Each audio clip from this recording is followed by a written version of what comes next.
Welcome, friends, to the Someone Gets Me podcast. I am your host, Dianne A, and I am so delighted that you're here.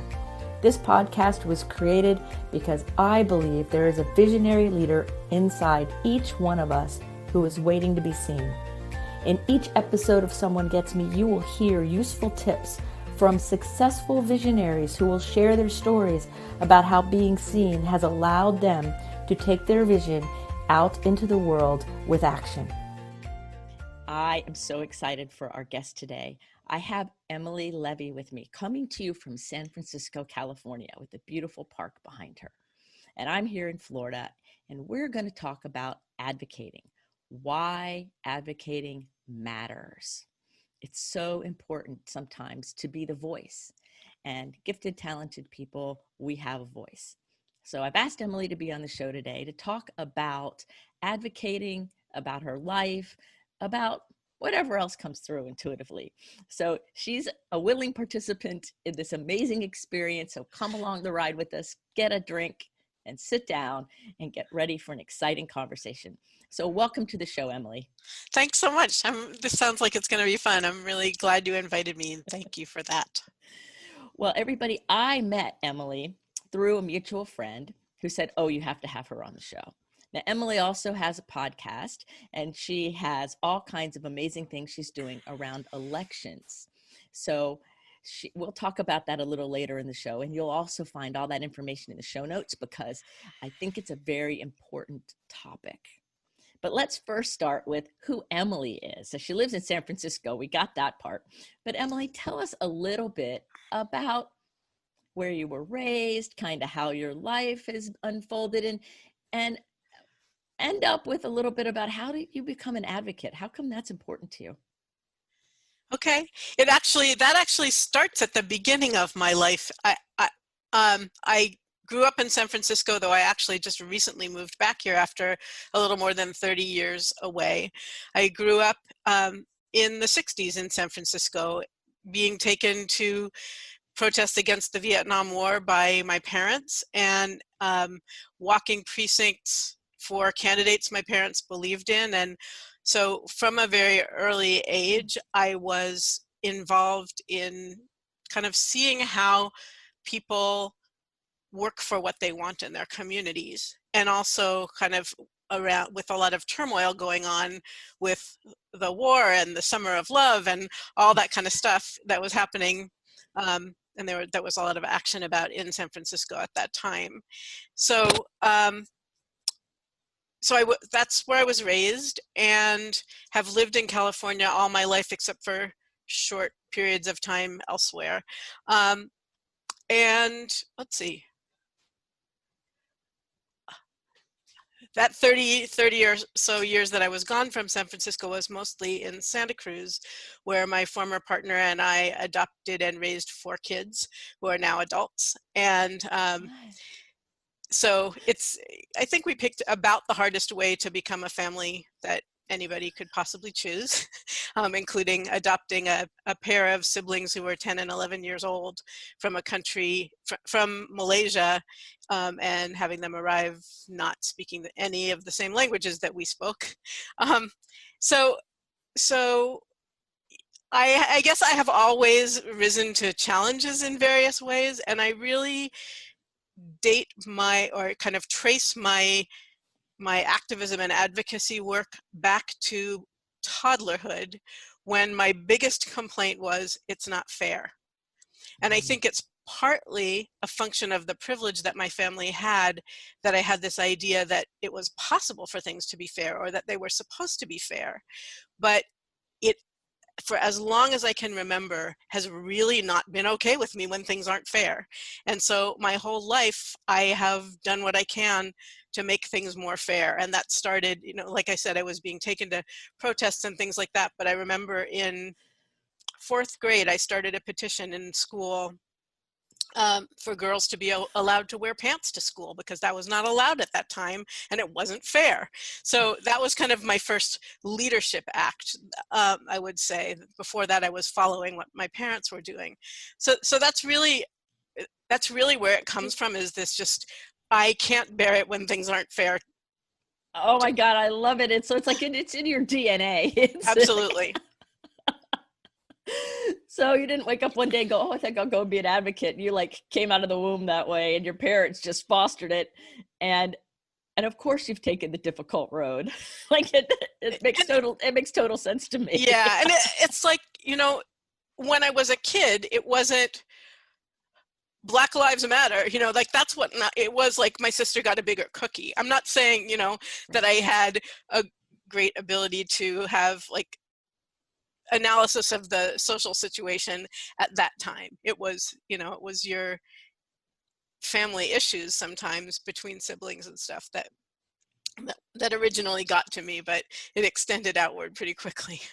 Right. And so the idea of having fairness, which is the whole construct of justice and having things be just, is core to your value system, and has Absolutely. been since you were a child, whether it showed up within the family and now of course in the greater society. But it also showed up with adopting 4 children where 2 of them didn't know the language. That's a sense of justice and having things be just on the spiritual level, like that's what that is.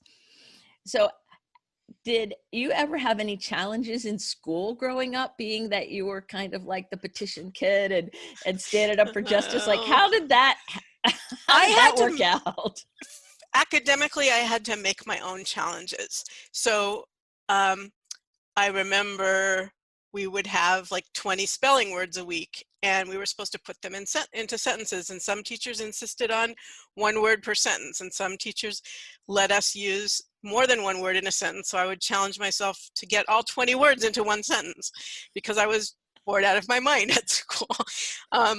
Or, so occasionally a teacher would make the mistake of saying, write this in your own words. So then I would have to make up words for it to really be in my own words. Um, so, so I think challenges were like that. I mean, I had a low bullshit tolerance, and school was very hard because of that, because so much of it was busy work, or, history books that lied to us, or, um, things that didn't make sense to have us do. Work that we were supposed to do, even if we'd already learned the thing it was supposed to be teaching us. So in elementary school, those are the kinds of challenges that I remember most. Is that what And you're asking about? well, yes, I am definitely asking exactly that question.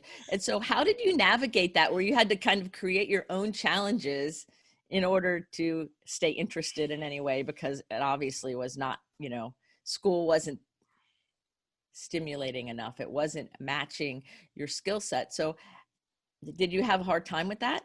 Did the adults give you a hard time? Did the teachers give you a hard time, or your I think it parents? really Or depended on the teacher. Like when I uh had a dynamic creative teacher, they would totally love it and run with it and let me soar.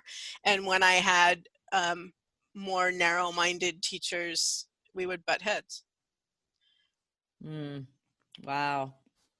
And so did I that? remember getting in trouble one time in 7th grade. My English teacher, who I really, at the time, what I would have said about her is I thought she was an idiot. I don't like to talk about people that way now.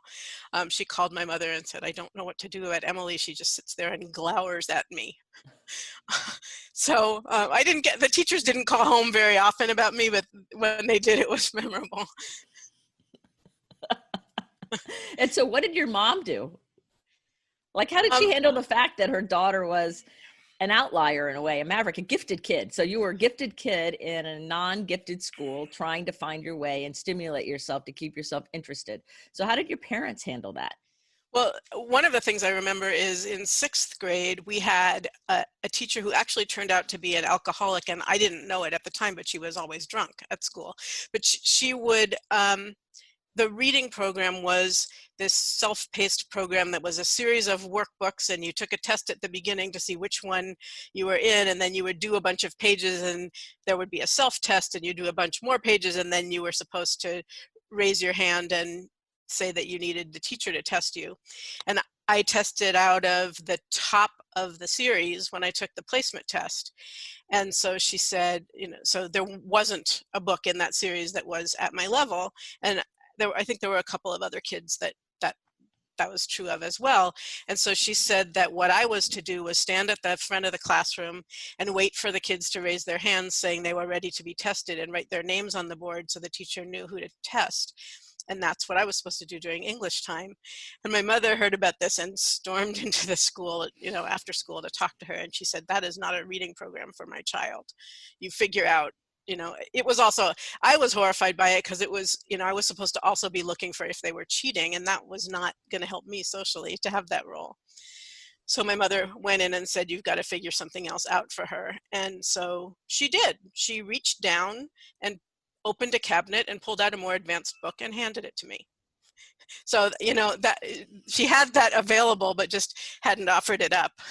So my mother advocated for me a lot, whether it was that or whether it was asking for the manager in a grocery store and saying my child needs to use the bathroom. I don't care whether it's public or not. You can choose between letting her do that or she'll pee right here on the floor.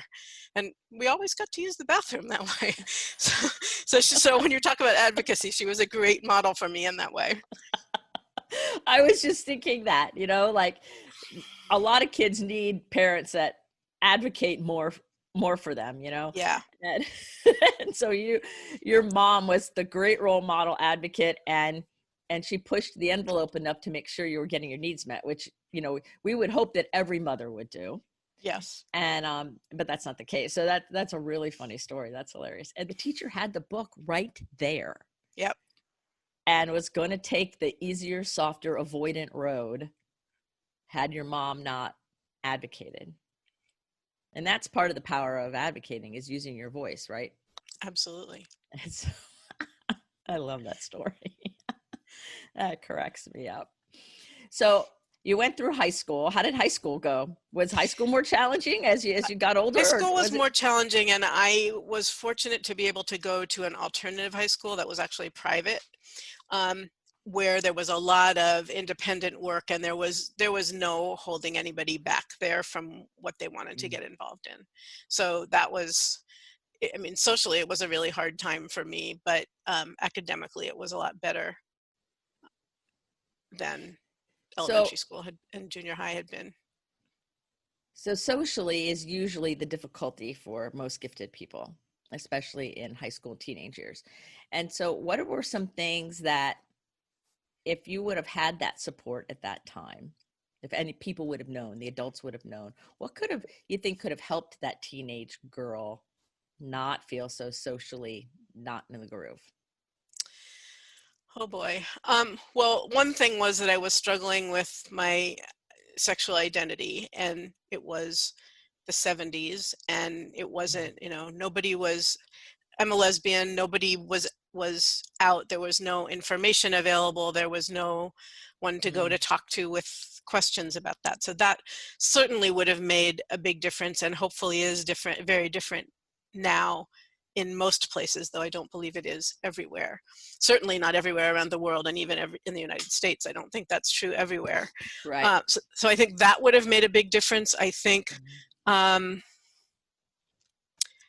lot of it was around drugs, and to be cool, you had to use drugs, and I wasn't going to do that. And it's funny, I was just thinking this morning while I was walking my dog about this, that when I remember my older daughter had friends who were twins, and them coming over when they were in high school and talking about how, sorry, I just need a moment.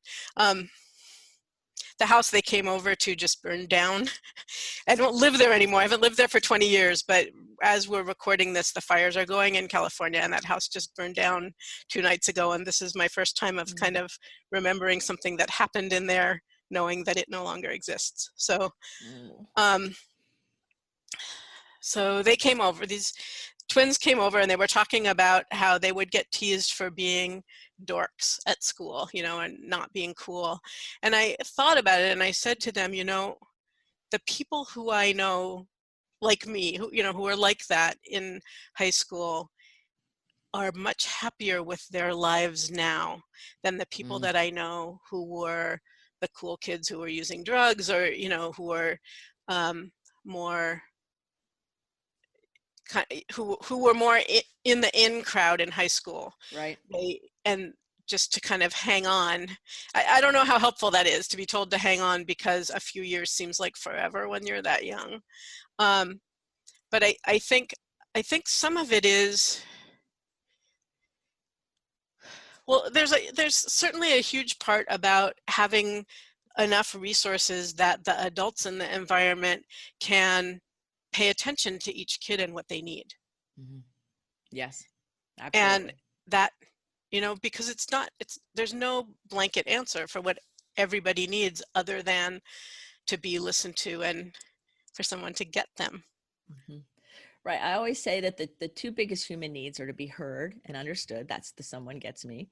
Mm-hmm. And to be heard and to be cared about, whether it's loved or cared about, like that the person cares about you and that they hear you, that those are the big needs of just the core and so needs. many kids don't get that growing up, Right. especially in school. And a lot of kids that are the geeky, nerdy, smart kids get so over reinforced for their intelligence that sometimes the adults miss the sensitive emotional part and the need to be connected to, or the need to be cared about. Yes. Because it's just so feeding into the head. And so that asynchrony of the development really gets exaggerated. That's true. And it's kind of, it's a corollary is like my daughter, who I was just talking about, got a ton of attention for her physical appearance, and she has had a really hard time, and she was 10 when we adopted her, so a lot of this had already formed, but she's had a really hard time believing that she has any value other than how she looks. Mm-hmm. So I think it's part of that whole idea that we get put into these boxes of, this is the smart kid, this is the pretty kid, this is the athletic kid, this is whatever, and there's rarely a holistic appreciation of human beings as complex and valuable for everything about us. And I totally agree. And I see it still, even though it's better, I think, but I still see the compartmentalization, like, because I was always seen for my intelligence, and I'm short, and so it's like, and I'm blonde, and so there's always been all that, but I was also an athlete too, and so but people couldn't see those different things, and they would be shocked and I'm like, what do you mean? It's always been there. And so it's so true that still the world is trying to push people into one single box, and we're not allowed to get out of it. And so when we push those boxes as gifted, talented people, when we push the limits and say, no, hold on a second, this is who I really am, and let's pay attention to who everybody else is multidimensionally, because there's so much more going on, then that's the game changer. Yeah. So I just want to say I'm really short too, and I think it's such an misunderstood area of oppression, is how short people get treated and how much harder it is for us to get respected. And I have to say that I'm really appreciative of the internet and how much I get to show up in a way that people have no idea how short I am. Mm-hmm. And I get treated differently. Yes, I noticed that too. I'm glad you brought that up, because I have a lot of friends who are tall for their, women who are 6 feet and tall and taller. And one of them actually was sharing yesterday that, she had to really learn how to embrace her height because she was being judged for how tall she was. And I said, well, the same is true and more for people who are shorter. I said, I have to use a step stool in my home almost all the time. Nothing is easy. When I was in high school, I had to make all my own clothes pretty much, because they didn't make petite clothes much then, except for old ladies. Mm-hmm. And everything takes an extra step or two when you're shorter. And I think it is a place of oppression and judgment and that kind of thing. And, we learn to deal with it because we're in these bodies, but it takes that extra effort that I don't think people realize what it's taking. And just like with other areas of oppression, there's this, well, I guess not always subtle, but in this case it tends to be subtle kind of minimizing of our value. People literally are looking down on us, and that figuratively becomes true too. I know I worked for a long time in the coaching industry, and as I kind of developed my reputation there, got included in events that were for gradually more and more successful coaches, and the crowds got taller and taller and taller, like the more kind of higher end, whatever you even call it that, right? Higher um, groups I was in, the more really tall people there were and the fewer short people there were. It was really interesting to watch. Wow. I never noticed that, but I had a flashback when you were saying that. I was in a big event with a bunch of influential people, and I got hit in the face. I can't tell you how many times by tall people putting their hands on their hips in the crowd, and their elbow would elbow my face. Yep. And I started walking around kind of with my hands up, watching to make sure that the elbow wouldn't elbow my eye or my face, because I kept getting hit. And I remember saying something to somebody, one of my friends, I go, I keep getting hit. And they don't even know, they don't even see me. They don't even aware of me. Yep. And the person, my friend said, well, that's because your energy is soft. I said, I don't think it's because my energy is soft. I have nice energy, but I don't think that's what it is. Yeah, that's not what it is. Who elbows people with soft energy? I mean, let's go find someone with soft energy and elbow them. I don't know. And they didn't know it. And they were totally unaware. They weren't trying to do it. Of course not. But it was You're like invisible. Totally invisible. And people talking right over my head like I wasn't even there. And I was like, wow, do I really have any value here? I remember going through a lot of those same things because of that height difference. Yeah, the internet does work in our favor that way. That's a good I always point. like to make sure. So look, now I'm a short person. Now I'm a tall person. And you're really the same Emily. Yes. And that's the interesting thing about perception, right? And people who think they know something based on what they're perceiving, but they're choosing their perception. So good point. And I'm like, well, I don't know. Get sit tall or we could hide. Maybe I'll do a whole podcast where you can only see this much of me. Oh, that'd be pretty funny. Like those old cartoons you drew in high school, right? Oh my God, I digress. I'm not thinking of what the cartoons are. Where we used to draw like the little line and then the face with the little nose and little hands looking over like the little person looking. Oh, I didn't do that. Okay. We used to draw those little doodles when I was in high school or junior high or something, and it was just otherwise we were bored in class, and so we're just going to do something to entertain ourselves so we do not get in trouble. Mm-hmm. And then when this is done, we can go get about our life. And I had a really good high school that was really challenging, but still I was drawing little people. So as you grew into your profession more and more, tell us about your advocacy work. Like, how come, like you were an advocate when you were a kid, mm-hmm. and it's the whole idea of justice, which is a form of perfectionism that comes to gifted people. It's a natural part of our DNA is to care about justice and things being right, correct. I mean, like in a way that works. It's normal. And so you were aware of it and could feel it and see it and experience in you from the time you were really little. So now you do it professionally, and you have been for a while. So how did you kind of create that piece where you allowed that characteristic of who you are to be the lead in your vocation? Because not everybody does that. A lot of people have the justice, but they don't put it in their vocation in the same way, interesting way, I believe, that you've mm-hmm. done. I've listened to some of your podcasts. They're really fun and they really make you think. So tell us about that piece of the journey, because I think that's very exciting how you brought them together in a really powerful way. Okay. So at some point in my 20s, I realized that I had grown up with this sense that the words that were in my mind were destined for greatness, but that I had absolutely no idea what that meant, what was expected of me, who it was that was expecting it, what I was supposed to do about it. But anything I thought about doing felt like it wasn't good enough.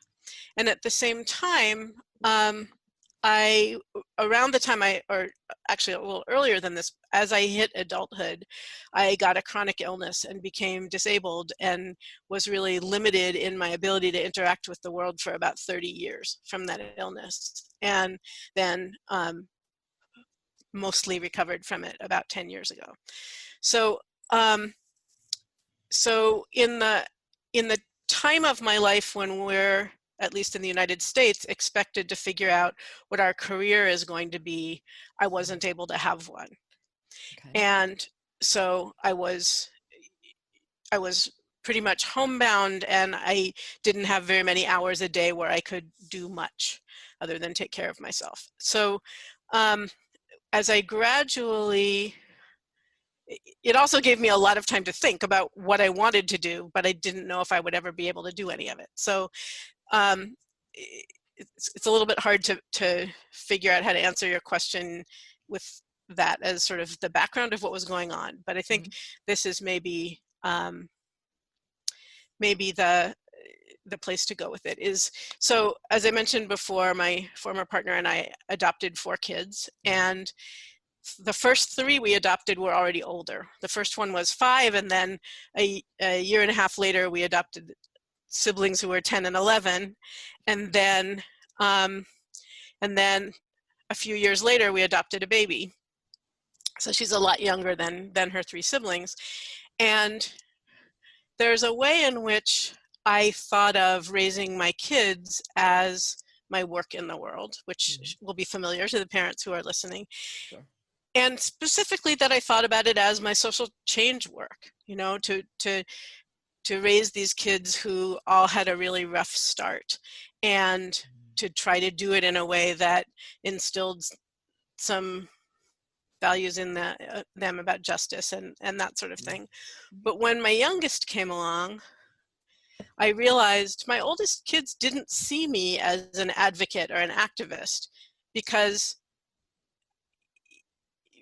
I wasn't doing anything else really, except for, you know, maybe attending an occasional protest if I was able. And that I wanted my youngest to see me as an active person working to change the world.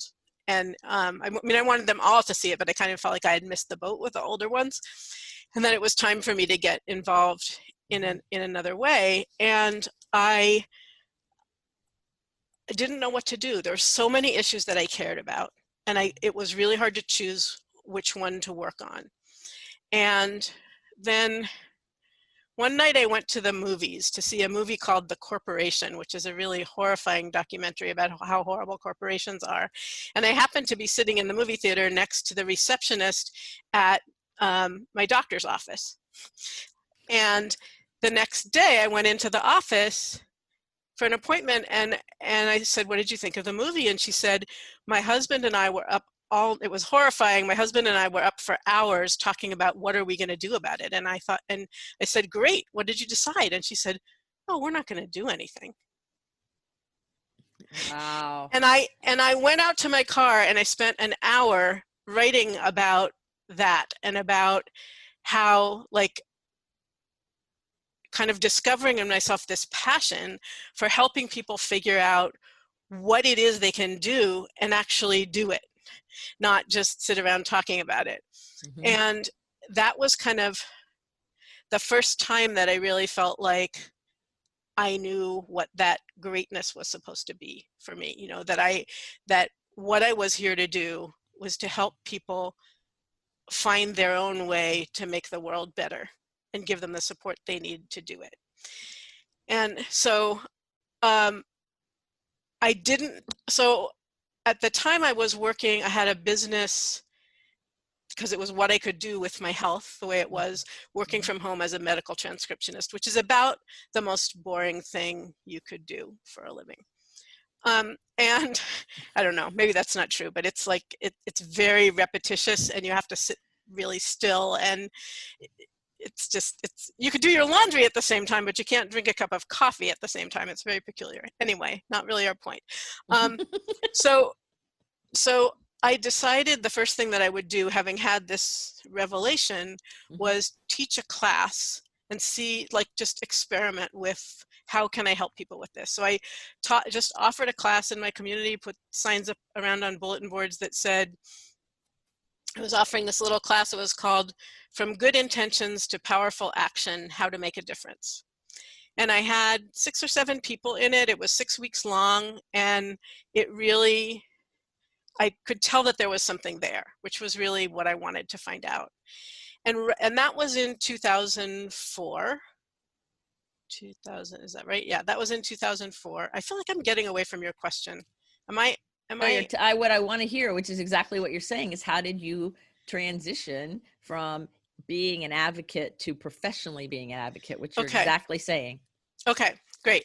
So that was in 2004. Then something happened in November 2004 in the United States, which was a presidential election.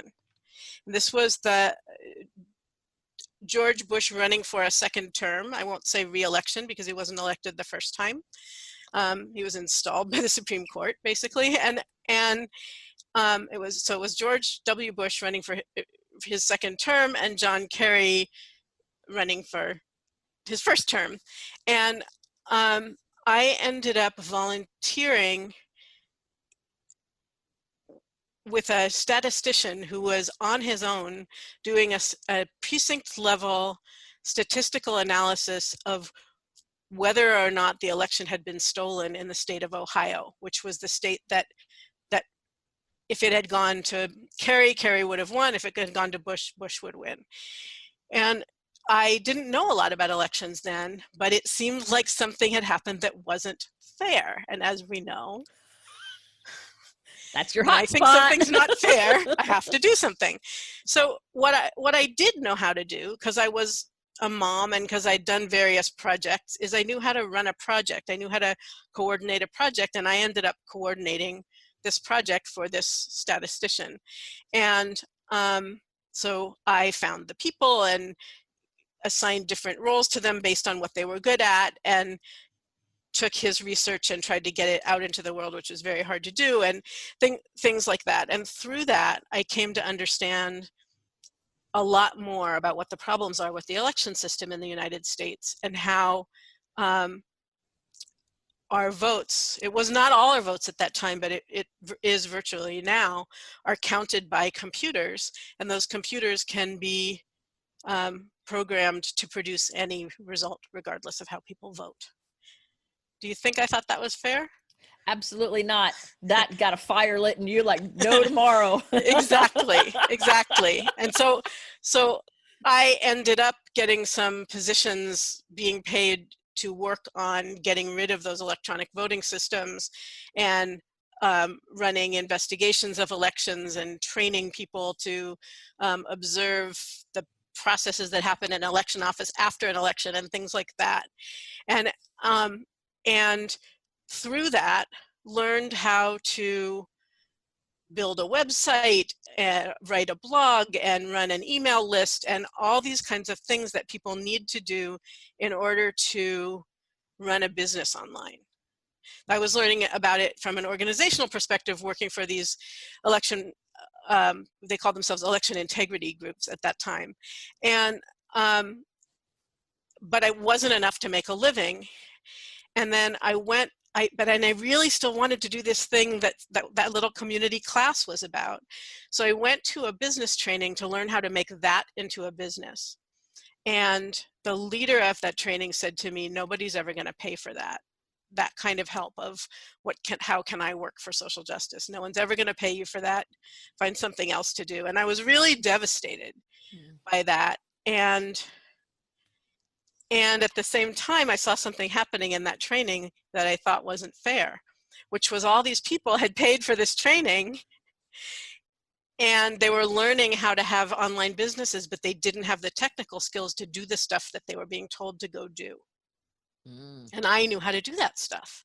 So I thought, I'll just do it for all of their businesses while I'm figuring out, like, picking myself up off the ground because my dream just got crushed.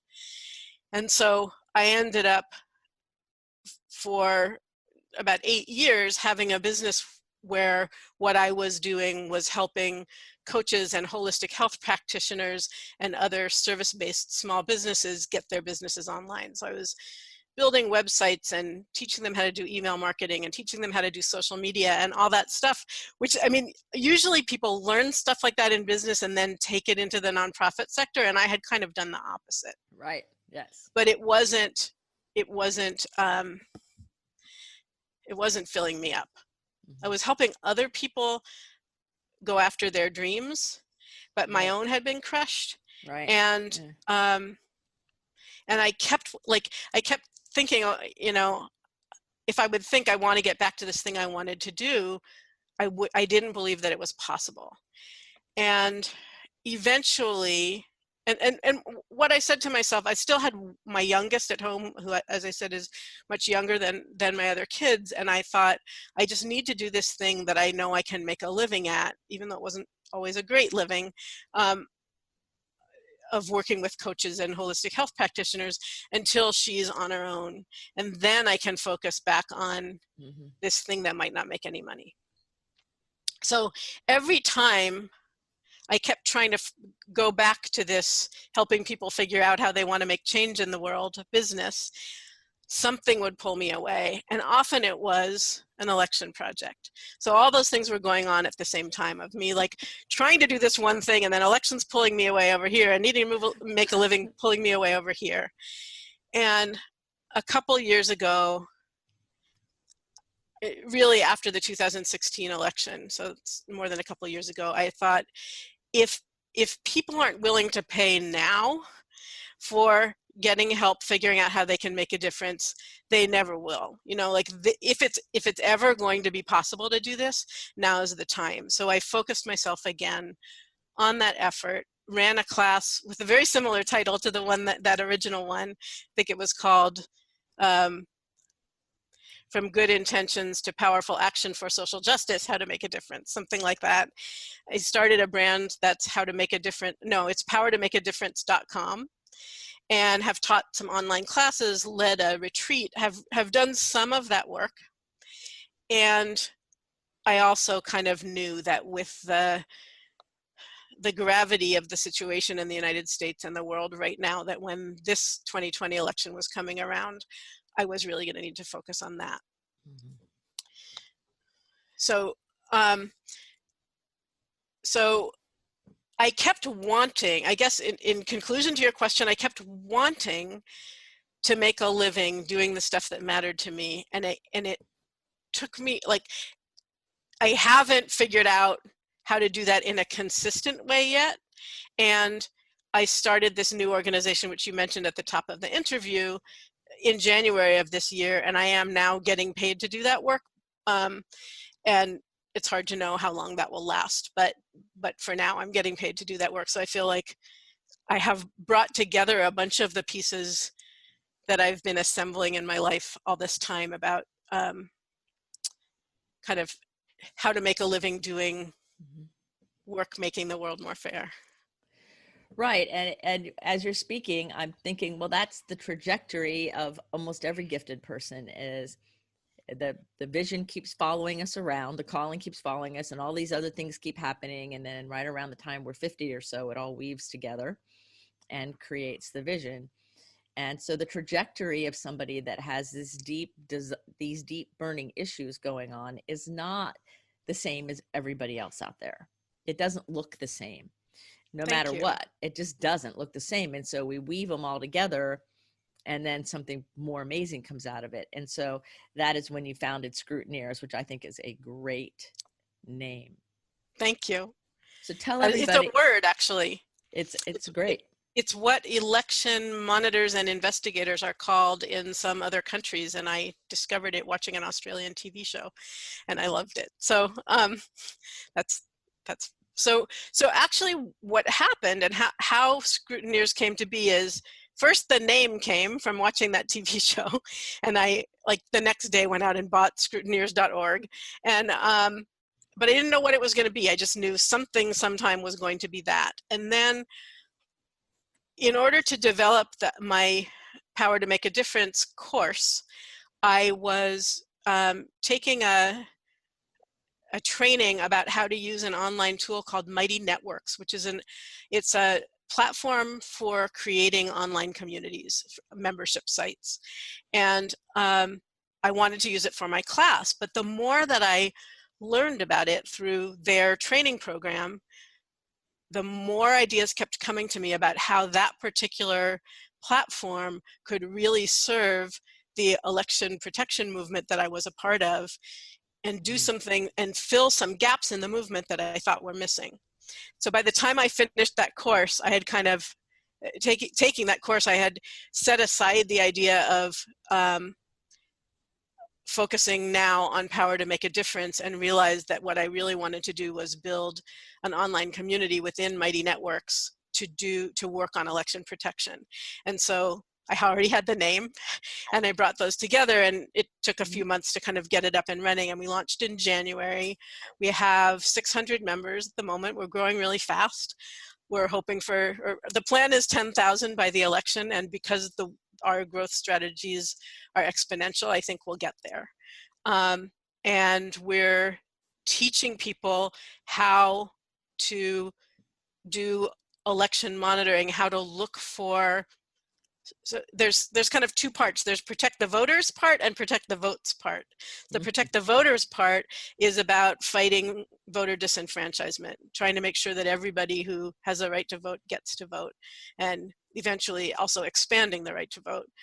And then the protect the votes part is the election security part, which is about how the votes are handled by the election system, the vulnerability of the ways that we count votes, and there are actually ways that people with not very much training can monitor the counting of votes, and sometimes discover problems in the way that the votes are being processed that catch problems with how the votes are counted. I don't know, I said that really badly. Let me try that one again. Now, you made total sense to me, because what you're saying is that it doesn't take a lot of training to be able to go into a situation and be able to tell if the way they're counting the votes lines up with what they're saying the way they're counting the votes is, that it all is fair and just, and catching manipulation behind the scenes kind of thing. Yes, and it's tricky because the way the votes are counted inside computers, as I said before, and you can't actually see them doing it, but when there's manipulation of the software, it produces some evidence. If you know where to look for that evidence, sometimes you can catch it. Yes. So we're training people how to do that. Oh, that's very exciting. And so that's at scrutineers.org, and we're going to put that link in the show notes. So thank you. I think it's really important that people really start paying attention to justice and fairness and what's the right thing, whatever that means and whatever the situation is. So that's really, really fascinating. And so what do you see moving forward with Scrutineers? It's going to get really busy here. It's going to get heated up. It is going to get heated up, and often in this work we're busier after the election than before, because like I said, we're observing what happens with the votes after the election. There's actually a lot that we're doing leading up to the election as well. And then what I would like to see is for the work that we do this year, when it's an active major election cycle, to evolve into legislative work to try to get some of the best practices put into law in states around the country and nationally as well, to work with election officials, a lot of whom, honestly, their jobs are so hard. To run an election is so hard and complicated. Any piece that they can let somebody else do, there's a huge temptation to let somebody else do it, right? So when the vendor who sells them the voting system says, oh, we'll take care of programming your ballot in there for you, we'll do this for you, we'll do the auditing for you, like whatever pieces of it the voting system vendor offers to do, the election officials are very tempted to let them. And I would like to help election departments, election boards around the country learn what they need to know to run fairer elections. And I think there's a lot that they're not aware of. And it's kind of a tricky thing because nobody wants somebody coming in from the outside telling them how to do their job. So we're really working on building relationships with election officials around the country, teaching our members how to do that so that we can work with them to make the elections better. Right. So once they start realizing that the mission is to be an ally and support and helping rather than coming after them, then the defensiveness will most likely go down with the relationship being built. Right. And I think that's part of like why I like to think of it as advocacy rather than, you know, even though I've been an activist all my life, this work to me fits more into the advocacy realm. Can I tell one more short story? Sure. Where I lived in Santa Cruz, California, I was already paying attention to this election stuff, and Santa Cruz had to buy a new election system. Okay, I have to tell, this is a story within a story. They had a little demo of the different systems they were considering at the bookstore. And I went to it and I was looking at the different systems and I knew some about them. And I went up to one of the vendors and I said, oh, is this model the one that was used to steal the presidential election in Ohio in 2004? And he said, no, that was a different model. That got in the newspaper. So moving right along. Oh my word. So a small group of us advocates showed up at the Board of Supervisors meeting, which is kind of like a city council, but at the county level. That's what we have in California, to advocate against the purchase of any of these electronic voting systems. And we lost that battle. And one of the systems did get purchased. And then we went to the election official and said, other places that are purchasing these systems, like, we really wish you hadn't done this, but other places that are purchasing these systems are sometimes really getting, can I say on your podcast, screwed over by the vendors in the contracts. And we want to tell you some things to look for to make sure they're not in the contract. And I will say that she, the election official, considering that we had just been like lambasting her in the Board of Supervisors meetings, that she was willing to meet with us and listen to what we had to say was pretty amazing. And she later told me that we really saved her on that contract by educating her about how not to get cheated. So instead of just saying she's the enemy now because she bought this system that we didn't want bought, we worked with her to try to make the best of what was then the situation that we needed to deal with. So that's kind of, to me, that's more what an advocate does than just like, we didn't just stand outside and hold signs, but we, we tried to make the best of the system that we could. Right. And there's a lot of education involved, and there's a lot of connection and relationship and helping people see things in a way that's non-threatening, and also educating so that they can then be empowered in whatever position they're in to make choices that align better for justice and fairness. Yes. And you can also kind of tell to some extent that if somebody really won't let you see the stuff, that even they know that's public information, that raises some red flags, and that's a place you need to pay extra close attention. Yes. Absolutely. That makes total sense. So I only have a couple more questions. This is so exciting. I love talking to you. This is like, wow. This is stuff I never get to talk about, so it's fun. A lot of it. and well, I mean, justice and fairness is core to so many people, and they don't get to talk about it very much because advocacy work is so important and needed in the world in general. And when people are willing to step up and take action, like my Someone Gets Me community is all about intense gifted people taking action, and using our gifts and talents and abilities to take action instead of just being like that receptionist and her husband who, oh my God, this is disturbing, talk about it and then do nothing. And so it's totally part of like my DNA in a similar way, in that sense. So what's the most memorable food you've ever eaten? Oh, can we go somewhere else before that? Sure. You can go anywhere you want to go. Okay. And I will think about what the most memorable food is I've ever eaten in a moment. But the thing that you just said about using our gifts and talents is so, so, so important to me. And so like when somebody comes into scrutineers, one of the first things we do is ask them to fill out a survey, and it asks them kind of, what are your skills? Because we want to be able to put those to use, you know, that. So if somebody comes in and they're a graphic artist, great, we totally need that. If somebody comes in, yesterday we had an attorney come and say, what help do you need from an attorney? And I was able to tell her exactly what we needed. And so, and for some people it's, I can coordinate volunteers, or I know how to write a business plan, or I'm good at having fundraising conversations, or, and even things that don't seem to be applicable to the work. Yes. Often there's a way that we can make them applicable. So it's something that's really fun for me to help figure out how to use people's different combinations of skills to find them a role that will be exciting and meaningful to them and really helpful to the work. Whether it's in scrutineers or whether it's through my Power to Make a Difference work. I love doing that. Yeah, that's very important, because so many people, our gifts come so natural to us that we don't realize how valuable they are and how much they're needed, because they're just so natural, you know? Yep. Yeah. So true. True. All right, the food question. The food question. What's your most memorable food that you've ever eaten? Memorable now. Yes, I know. This one's going to be memorable.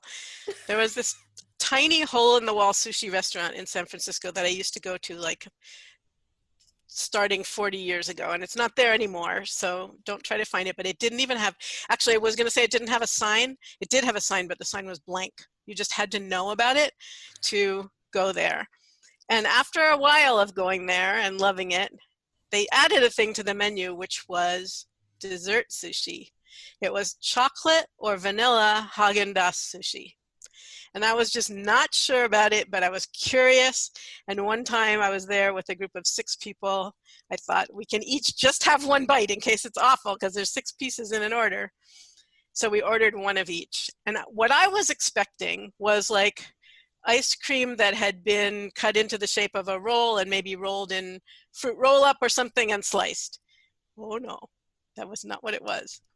It was your rice rolled in nori seaweed with melted ice cream all in between the rice, and then pop it into your mouth and discover there was also wasabi, horseradish, in it.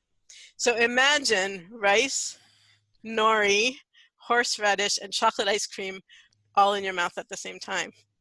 That was memorable. My. The vanilla wasn't bad, I have to say, but the chocolate, it was a one-time experience. Yeah, one and done. Yeah. Alrighty then. I don't even know if I can imagine all those tastes at the same time. I don't even know that that's in my awareness. Yeah. Oh my word. Okay, so I have one last question. Okay. If we were going to put a billboard up that the whole world was going to see with your message on it, what would it be? Having listened to what I was saying all through this interview, I guess what I have to say is it would be like, life is better when things are fair for everyone. Oh, that's beautiful. Life is better when things are fair for everyone. That's awesome. I love it. That's a great billboard. So we've covered a lot of ground, and I want to make sure that there's nothing on your heart or soul that you really wanted to share today that I didn't ask you about or you didn't get to share, so that as we conclude, you feel complete and fulfilled with our time together. Thank you. That was such a beautiful way to ask that question. Something actually just came up in my mind as we were saying that billboard, addressing your billboard question, that I think I would like to say, which is, in the realm of elections, whether we're talking about protecting the voters or protecting the votes, the people whose votes are most in danger of not being allowed to be cast or not being counted accurately are people of color, especially Black people, Latinx people, and to some extent college students also, primarily people of color.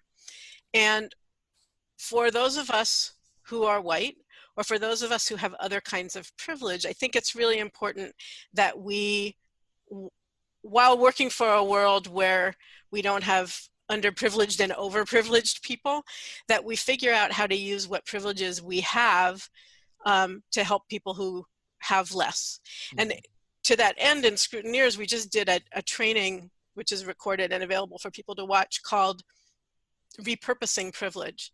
And it's kind of the way that we're trying to, one of the ways we're trying to address that issue of discrimination and voting is like, if you have those privileges of around race, class, age, education level, able-bodiedness, etc., how can you use those to help make sure that the voting rights are protected of the people who have less privilege?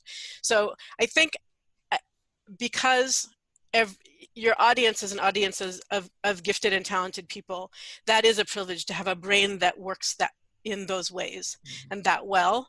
And so whether or not people come join scrutineers and want to work on the elections, I want to introduce that as a way to think about how you want to help in the world, is what are the privileges you have, and how can you, not in a patronizing way, but in a really respectful way, share and use those privileges for the benefit of others who have less. Oh, that's beautiful. I'm glad you shared that, because I totally am with you on it, 100%. So if you've been really excited like me to listen to Emily Levy talk, I could talk to her forever. I have so many other things. So let's talk about this. Let's talk about that. And you're interested, go check out scrutineers.org, and I'll put her contact information in the show notes so that you can also learn more about her with her bio. But do something with your privilege for the good for all. And you will know that you heard that reminder to your spirit from Emily today on Someone Gets Me.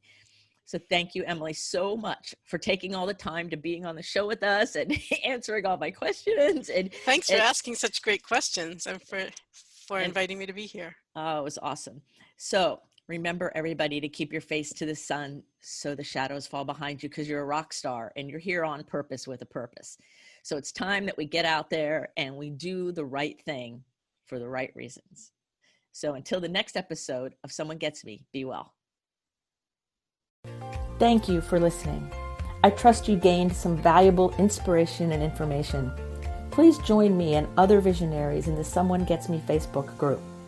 Or for more information on my services and additional episode's, visit someonegetsme.com. Again, thanks for listening.